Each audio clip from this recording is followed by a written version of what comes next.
What it does is it creates this monstrous view of God.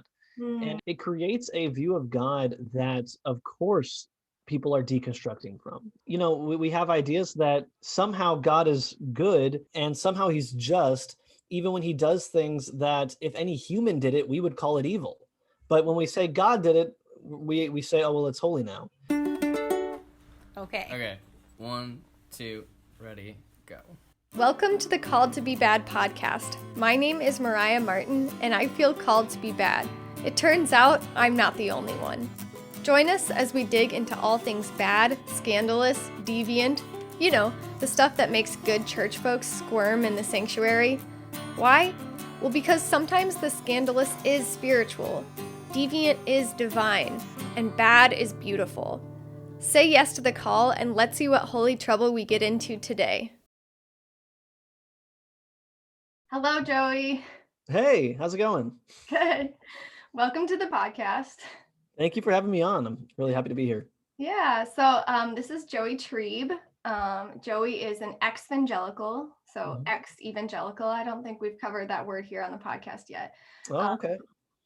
Ex-fundamentalist Christian who deconstructed out of harmful theology, and he's trying to rebuild with a stronger faith.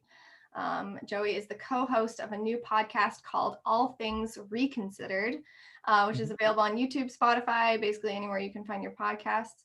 And they try to navigate through this reconstruction process. He's also on TikTok as Joey Trieb, just his full name. And that is where I found Joey. I was watching his videos, particularly the ones on hell, and I thought they were like really well articulated. And I was like, oh, it'd be so cool to have him on and talk about hell.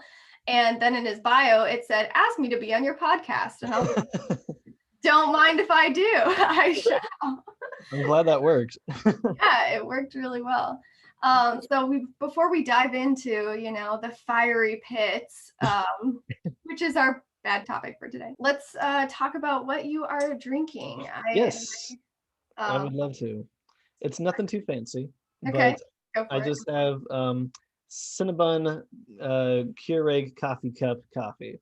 Okay. With sugar-free creamer because I'm on a diet, so why not? And your mug it's got some blue flowers on it. Yes, this was, no thought went into this pick. It was just the only one that wasn't dirty or used. So there it is. And this is already my second cup of coffee of the day, so I might be a little jittery, but that might make talking about hell even more fun. So there you go. Got all the energy juice going. Yeah, exactly. So I have in my cheese and mouth mug, I've just got my regular coffee, and this is the most non-hellish thing you could possibly I like that. I was like, this is pretty cute. We could have a cute mug when we it's adorable. I love it. Yeah. And it's cute because the mouse, I don't know if people can see it on YouTube, but the mouse is a separate thing. I mean, it's fixed on there. Yeah. It's a whole little thing. Anyways, it's just really That's great. I'm such a sucker for mugs. I love a good mug. I don't know what I was thinking because I just realized in my backdrop for our show back there, I have a little mug that's shaped like a spaceship. I don't know why I didn't use that. Too late now. Yeah, that would also be cool and have nothing to do with hell, but that's okay. It's all right. As far as I know, I don't know. Yeah, we haven't been there, so who are we to say? True. Will there be spaceships in hell? That is the question that will stick with people after. I think so. Yeah. Hello, beloved baddies. A quick break to tell you that this episode is sponsored by the Center for Art, Humor, and Soul, a nonprofit that supports and amplifies the voices of edgewalkers through art that catalyzes change, laughter that brings us together, and soul awakening to the creative spark within us. The support from the Center for Art, Humor, and Soul has meant the world to this podcast. So I highly encourage you to check out their website, arthumorandsoul.com, to see their other featured artists and projects. If you want to support the podcast, you can check out our Patreon or get in touch. Now I'll let you get back to this episode of Called to Be Bad. Well, as usual, when we start off, let's define our terms. When we talk about hell, what does that mean? And on Joey's podcast, on the first episode, him and his co-host, they break down 3 different views of hell. And I'd actually only heard of one of them, so I thought that was pretty helpful. Helpful. I get it. And then I'm also curious. So there's kind of three parts to this question. Like when we talk about hell, what does that mean? What were your three definitions or views of hell? And then how did you previously think of hell? And how do you think of it now that you're deconstructing and reconstructing your faith? Yeah, absolutely. Well, as I understand it and been growing and learning, I'm still no expert. I'm not a theologian or anything, but from what I have read, there's typically been three different views with some nuance in each of them, of course. But the main ideas are that, first of all, there is eternal conscious torment. So that's the one that most evangelicals will be familiar with. Really, most just Christians in America, I think, are probably in that camp. And so that's the idea that hell lasts forever, and that you are conscious the whole time. So you are feeling the pain, you're able to think, you remember things, and it's just anguish that lasts forever. And then the other view is one that you can read about in books like Surprised by Hope, for instance, by N.T. Wright. And it's the annihilationist view, where basically they believe that hell is a place where when your soul enters hell, it's not that you are consciously tormented forever, but it's that you are annihilated, you cease to exist. Okay. So it's still obviously not a fun thing. It's not a good thing, but at the very least, at least you're not conscious for, eons. So your soul essentially dies.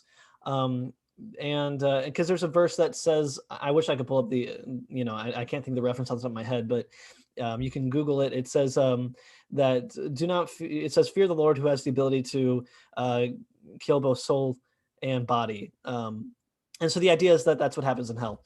And then the third view, which you can get through things like David Bentley Hart's book, That All Shall Be Saved, is ultimate reconciliation, or also called Christian universalism, which is the idea that hell is more of a purging fire, almost like a purgatorial-like place, where the soul enters it for an amount of time to have the sin essentially cleansed, to have sin and evil burn away, but have the soul remain. And that after that time, the soul can then enter into rest and enter into the peace of God. Now that's obviously pretty controversial. And that's what makes me bad, I guess, for the Bad Pastor podcast. But it's actually not new. It's ancient. We have ancient church fathers who believed this way, going back to the first few centuries and debating it. So it's nothing, new age or anything like that. And there's actually a lot of verses that point to it and help it. There's plenty of verses that talk about salvation covering all, and that the Lord will draw all men unto him, and there's actually more biblical backing for that third view than there is for any of the other two. In fact, if you order these three views in how many Bible verses you can find to support them, the least one is eternal conscious torment. Oh, interesting. Yeah. In fact, the only time that the phrase eternal punishment is ever used in the Bible is once by Jesus in Matthew, where he says eternal punishment. But that is a very bad translation. That is actually based off of a bad Latin translation. And that Latin translation is actually in and of itself a bad translation of the Greek. So it's twice removed from what it originally said. Wow. Which, if you get back to the Greek, what he actually said could be better translated as the chastisement of an age, which opens up possibilities for that being a temporal thing and not eternal. So I started out, for the second part of your question, I started out in eternal conscious torment camp. That's where I was raised. And I began to question, based off of a moral point, of why God would do this and why God would set up a system like this. Now, people were quick to say, well, God isn't sending people to hell, he's sending sin to hell. So it's not that he's punishing people. And so they try to cover it up by saying things like that. But I started having doubts about why, how is this good? How is this justice for people to go to hell for eternity? And then I started to think about it in terms of biblical views. And I found that I'm much more comfortable in accepting the Bible backing of ultimate reconciliation. And so that's more of where I'm at right now. Although I'm open to, I don't want to like say for sure this is exactly where I'm at forever, because who knows, where I might grow in the next few years or wherever. But that's where I'm at right now, at least. Yeah, that makes sense. And I'm assuming people will stop listening after I say this if they don't like Rob Bell. But I remember starting asking some of those questions when I read his book later on. Actually, I read it in college, Love Wins. Yes. And one thing that stuck out in that book was how he brought up the idea of hell on earth, how hell does exist. It is very real. And it's happening now, Exactly. for genocide, homophobia, like all the isms, racism. Yeah. That exists now today. And so that was something that stuck with me, or kind of shifted my view of hell as well. Yeah, same here. Yeah, I read that book too, and it was very mind-opening, mind-blowing for me. I read that, and then I read Brian Zahn's book, Sinners in the Hands of a Loving God, which was a beautiful book and helped unpack this. And then finally I read That All Shall Be Saved, which was a much more difficult read than the first two. Okay. I had to have a dictionary with me the whole time, but it helped a lot. Yeah. And I think, like you said, there's a verse, and I think it is James, where it says that the fires of hell are lit by our tongue. And so I like the idea that hell is essentially a place that we've created, through our actions, through our words, and it's a place here on earth. Right. When you look at things like, like the Columbine shooting, I mean, that's hell on earth, and we as Christians are called then to bring heaven to earth. That's what Jesus told us. Right. So maybe instead of scaring people with ideas like eternal conscious torment, we should instead be focused on the hell here and now, and bringing heaven to it here and now. Right. Yeah. So I guess this is kind of dipping into our next question. How has deconstructing hell played a role in your larger faith deconstruction from harmful theology, and then built into your reconstruction? Yeah, well, it helped in a lot of ways, because basically and not just with hell, but with fundamentalism in general, what it does is it creates this monstrous view of God. And it creates it creates a view of God that, of course, people are deconstructing from, because, I don't blame them for wanting to deconstruct from a God that we create with some of these theologies. Um, we have ideas that somehow God is good, and somehow he's just, even when he does things that if any human did it, we would call it evil. But when we say God did it, we say, oh, well, it's holy now, and so by deconstructing away from eternal conscious torment, I was able to embrace that God really is goodness itself, that God is good, and that he's not trying to kill us, he's not. Jesus doesn't want us to be in hell. He doesn't kill us, and that the power of Jesus's death and resurrection, it was so powerful, it defeated death itself. It covers all of humanity, and he reconciles all of us to him. So being freed from this fearful, punitive, penalizing God who's just kind of out to get you, this vindictive God, and embracing Jesus as this goodness itself, defeated death, reconciling everyone, it honestly made Christianity worthwhile once again. And it kept me from deconstructing clear out of faith. I'm sure as you're watching the deconstruction movement and all that, I'm sure you've seen a lot of examples of people who started asking questions and then ended up deconstructing out of faith altogether.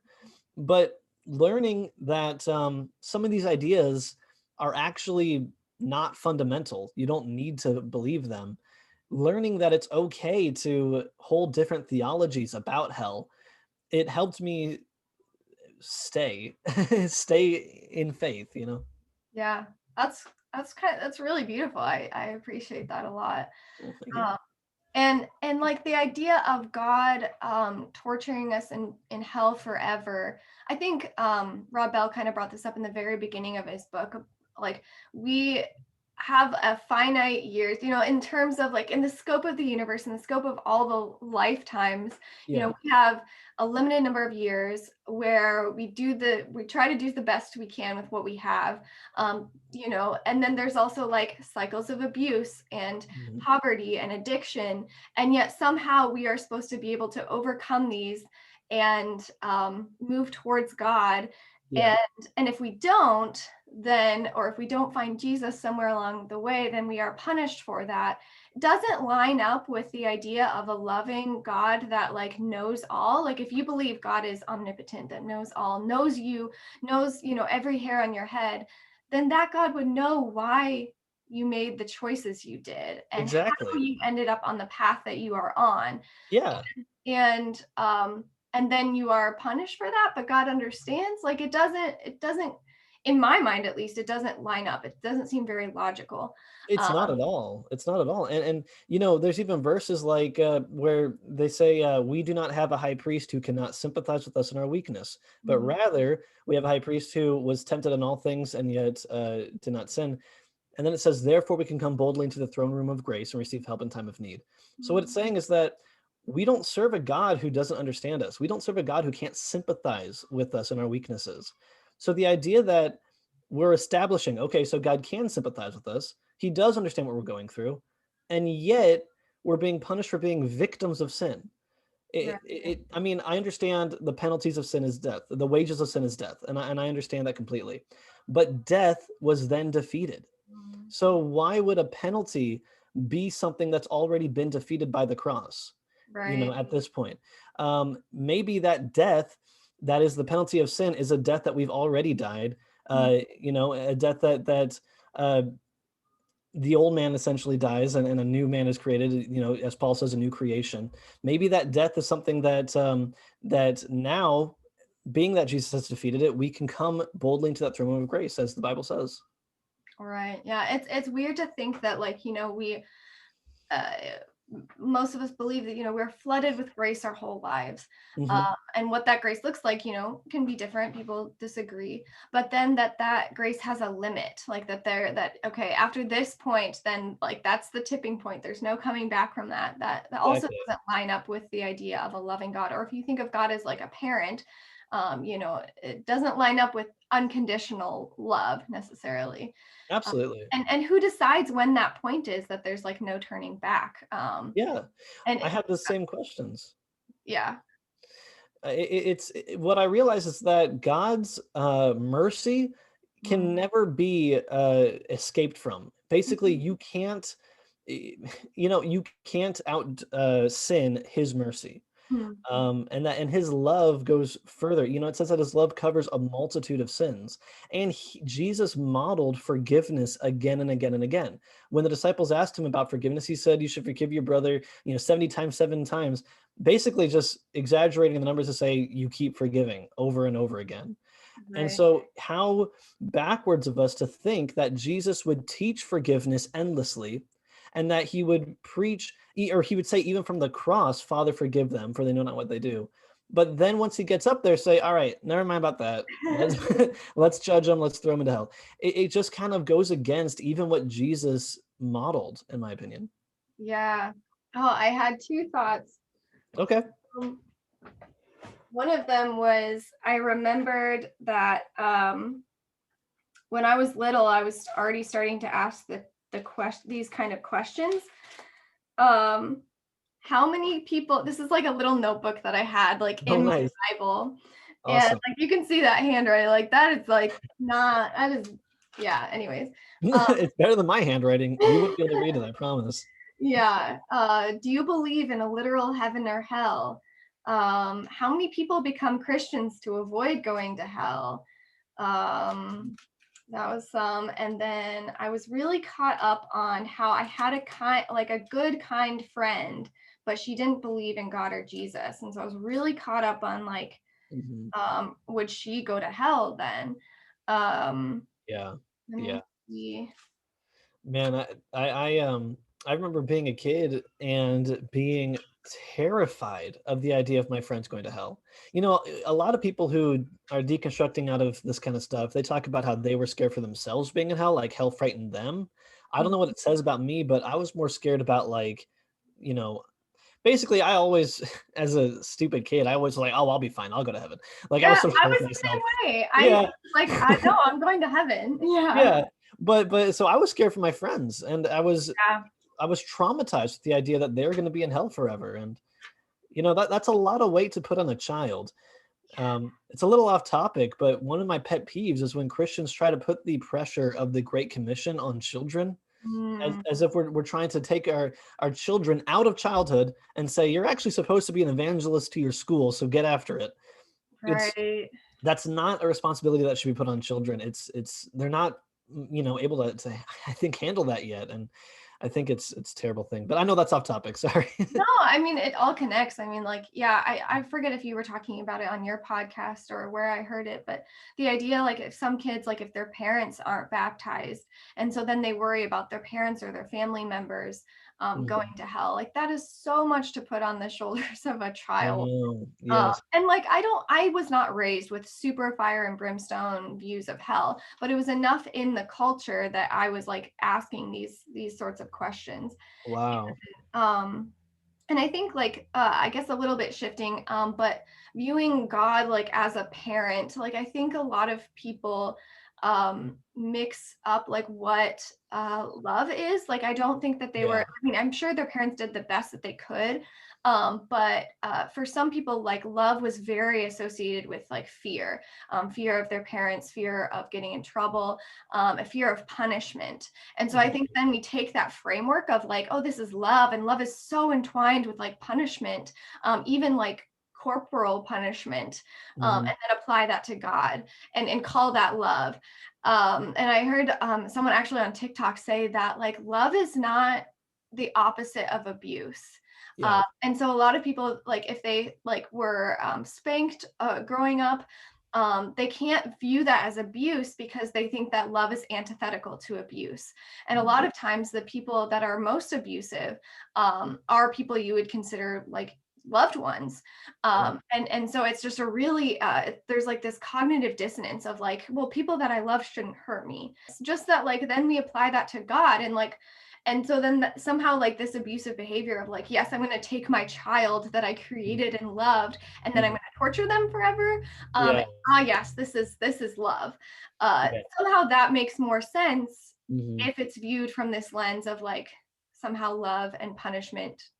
I don't know, our bedfellows. You're absolutely right. It is abusive, and we do convince ourselves otherwise, because I think it's easier to stomach to like, oh well, no, it's not abuse, than it is to just address it and be like, wait, this doesn't make sense. I think Christians are so scared to question and think differently. One of the things that was so freeing to me was just simply learning. I mean, this is going to sound stupid because it will sound obvious, but just learning that like there are other opinions in the Christian world that you can accept, and you don't have to be this cookie cutter print of exactly what your parents were or what their parents were. That there's been debates about theology for centuries. Right. So it's not sinning to hold a different view on like atonement theories, you know, or on soteriology, whatever you want, you know, it's okay. And once I was free to like, oh, it's okay to explore and to ask questions, that was a huge moment for me, honestly. Yeah, absolutely. One of the things that I liked the most about your TikTok is that you went into the different words that are translated into hell, and how and so I wonder if you talk about that a little bit, and then Sure. how those words inform your understanding of hell and what Jesus meant when he was referencing this word hell. Okay, sure, absolutely. Well, so in the Old Testament, the word for hell is Sheol, which is Hebrew, and it means the grave. And it's kind of, it has multiple uses that are a little bit nuanced. In some cases, it's referred to as like a literal just grave, as in the place that everyone will go when they die. in other places, it's more so described as a spiritual realm where you go after you're dead, but it's still not really described as a place of torment and torture. It's more so just the grave. So in the New Testament, Sheol gets translated into Hades in the Greek. And then the King James Version came along and it saw Hades and translated it to hell. But that gets us away from the original meaning, which was simply the grave. Right. There are other uses of hell in the Bible, in the New Testament, that are other words as well. Like in the New Testament, there's Tartarus that is used in First Peter.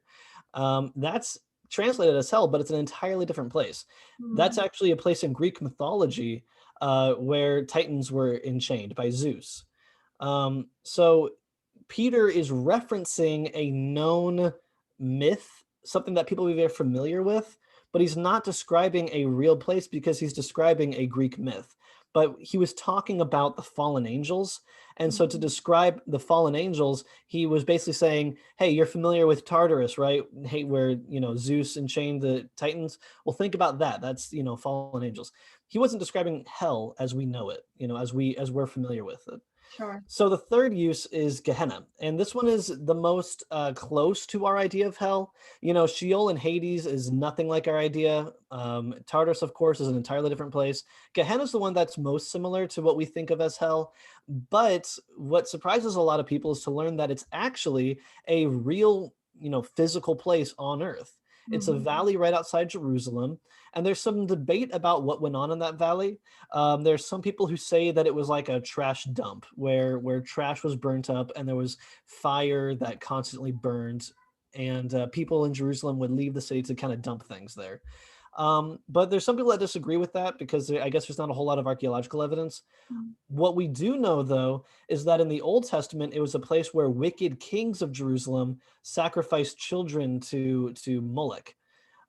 So because of that history of sacrifices being committed, in Gehenna, in this valley, it then for generations in Israel culture was kind of known as a cursed place of death. It just had that kind of idea over this valley. And so when Jesus is saying you'll be thrown into Gehenna, that's what he's referencing to. He's using a known idiom, a known a cultural point that people would immediately recognize, and essentially speaking in their language to reference a place where either things were burnt up or even where evil things took place. So I think it's important to keep those contexts in mind because a lot of what we think of about hell, like that, you have the devil with his pitchfork and his red skin and he's torturing people. A lot of that comes from much later in church history. Things like, a lot of that comes from medieval theology. And it's influenced a lot by literature like Dante's Inferno. So I think it's important to keep in mind, well, Jesus was actually talking about a physical place here. And something that's so beautiful to me is that if you look up Gehenna today, or if you were to ever, I haven't been to Israel, I've only seen pictures of Gehenna, but if you go there, you can go on a tour and see Gehenna. Now it is a green and fertile land. It has, it has, lots of plants and flowers and things. And so it's kind of this beautiful picture, I think, of how death is defeated in the gospel. And now even Gehenna itself has been transformed into a fertile land with grass. I just think that's beautiful. Yeah. Oh, I love that. I did not know that. That's neat. Yeah. So you touched on like Dante's Inferno. And on that note, how has our understanding of hell been influenced by like extra biblical sources like the Left Behind series, Hell Houses, which apparently you've been to? I have not. Yes. I thankfully avoided that. We had well, but not Hell Houses. So. Yeah. Well, that's a great question. For sure. The big ones that I always point to, of course, there's Dante's Inferno, which set up a lot of what we believe about hell. And then there's also things like Paradise Lost. These two poems really created the narrative of what happens in hell and what the devil is. And we don't realize how influenced we are by those things. Right. And then you go a little bit further in history, you have things like Jonathan Edwards with Sinners in the Hands of an Angry God. And that, especially for us in America, that became a part of Christian DNA here. I mean, that was so influential that his fire and brimstone preaching became somewhat of a standard, of like a gold standard of how to teach hell to people. And it's terrifying. I don't know if you've ever read it, but it is messed up. He talks about how God holds us over a fire like a spider, and how he would love to drop us in, how he wants to drop us in because that would give him joy because he hates us so much. It's so not Jesus, you know. It's sad, but so that had huge impact. And then, you know, more in our time, we have, like you said, things like Hell Houses, where we're keeping on the tradition of Jonathan Edwards, but this time with teenage actors, you know. But we're keeping on that same idea. And also a famous play that was really popular in the 80s and 90s, like Heaven's Gates and Hell's Flames. You know, things like that keep this idea going. And I think that people don't realize how removed we are from the Bible. Like, for instance, you know, even the idea of Satan himself as a physical person.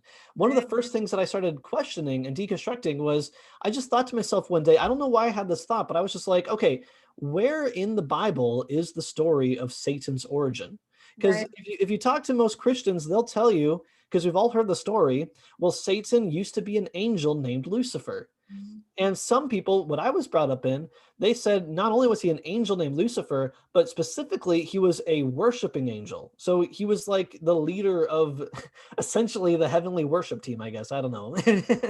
and so he was a musical angel. He was a worshiping angel. And then he got jealous of God and he started to rebel. And then he was cast out of heaven.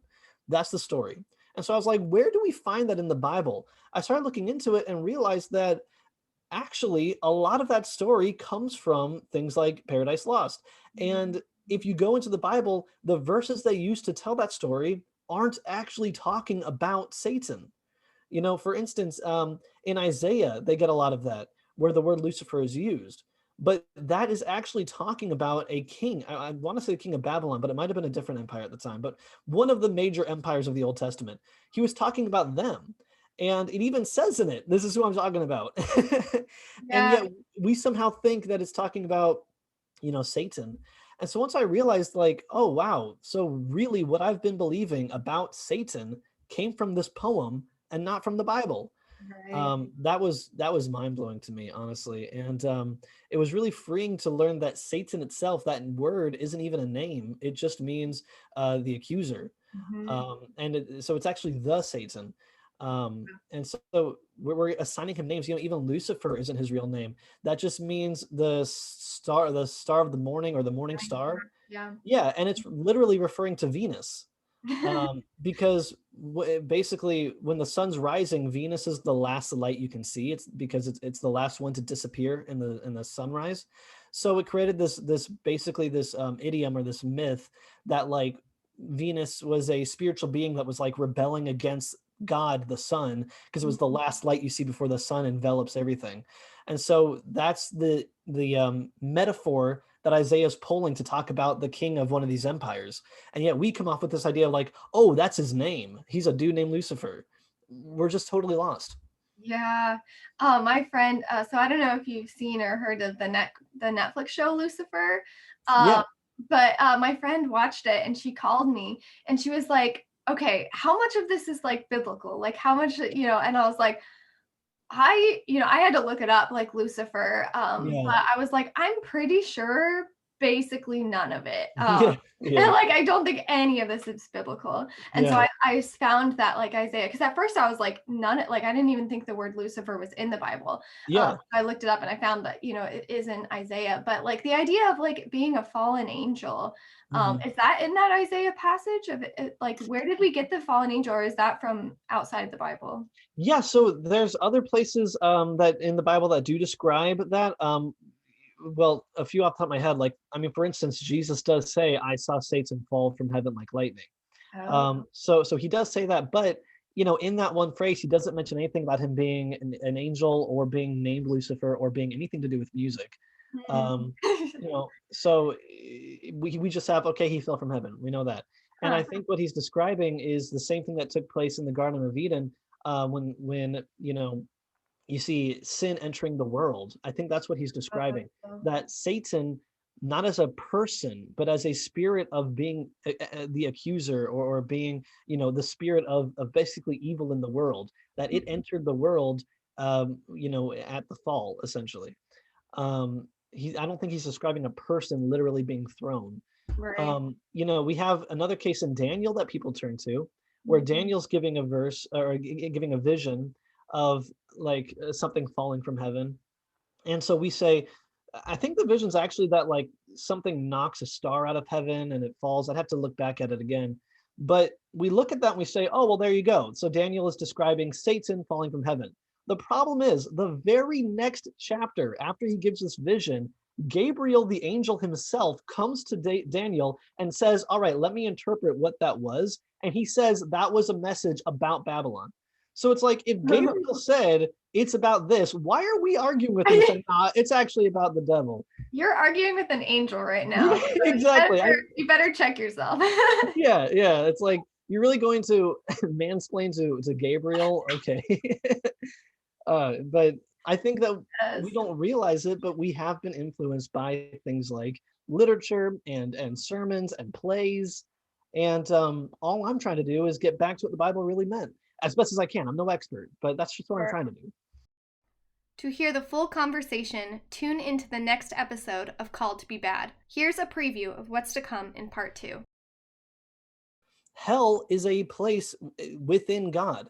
So I view it as a place where you are experiencing the presence of God, but you're so resistant to it because you're so still full of sin and full of your sinful nature and evil, that you're resistant to God's presence, you're resistant to his love. But once you're able to give into his love, I think those gates are open, as Revelation says, and you can enter into the heaven state with God. That's all for this episode of Called to Be Bad. Keep being your bad, beautiful selves, and I will see you next time. That's all for this episode of Called to Be Bad. Keep being your bad, beautiful selves, and I will see you next time.